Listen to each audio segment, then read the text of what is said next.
बिस्मिल्लाहिर्रहमानिर्रहीम। अस्सलाम वालेकुम दोस्तों, हम हाजिर हैं एक नई मालूमाती वीडियो के साथ प्योर हेल्दी लाइफ में। दोस्तों, हम इस वीडियो में सांस में नागवार बू से निजात हासिल करने के तरीके बताएंगे। तो दोस्तों, आपसे गुजारिश है कि पहले हमारे चैनल को सब्सक्राइब कर लें, साथ ही जुड़े बेल आइकन को दबा के ऑल पे क्लिक करें ताकि आपको हमारी हर नई आने वाली वीडियो बर वक्त मिल सके। तो शुरू करते हैं सांस में नागवार बू से निजात हासिल करने का तरीका। वजह चाहे जो भी हो, सांस में नागवार बू किसे पसंद हो सकती है, क्योंकि इससे पूरी शख्सियत का तासर खराब हो जाता है। सांस में बू की मुख्तलिफ वजूहात हो सकती हैं, जैसे तंबाकू नोशी, अद्वियात या आपकी गज़ा। बुनियादी तौर पर तमाम गज़ाएं मुंह के अंदर टुकड़ों में तब्दील हो जाती हैं, और अगर आप तेज़ बू वाली गज़ाएं जैसे लहसुन और प्याज खाते हैं तो इनकी बू इस वक्त तक ख़त्म नहीं होती जब तक ये गज़ाएं जिस्म से गुजर न जाएं। अगर रोज़ाना दांतों को ब्रश ना किया जाए तो खुराक के अज्जा मुंह में बाकी रह जाते हैं, जिससे दांतों के दरमियान मसूड़ों और ज़ुबान पर जरासीमों की तादाद बढ़ने लगती है,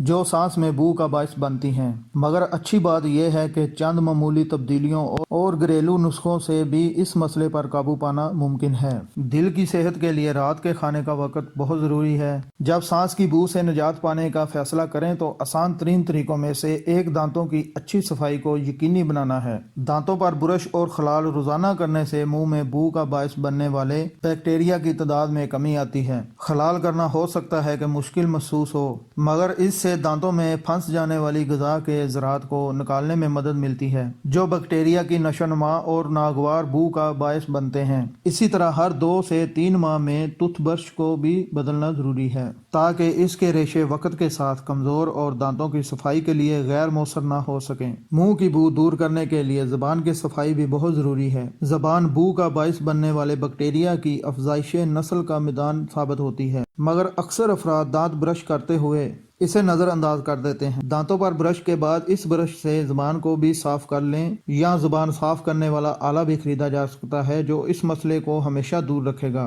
तो दोस्तों, ये थी हमारी आज की वीडियो। उम्मीद है कि वीडियो आपको पसंद आई होगी। अगली वीडियो तक के लिए अल्लाह हाफिज़।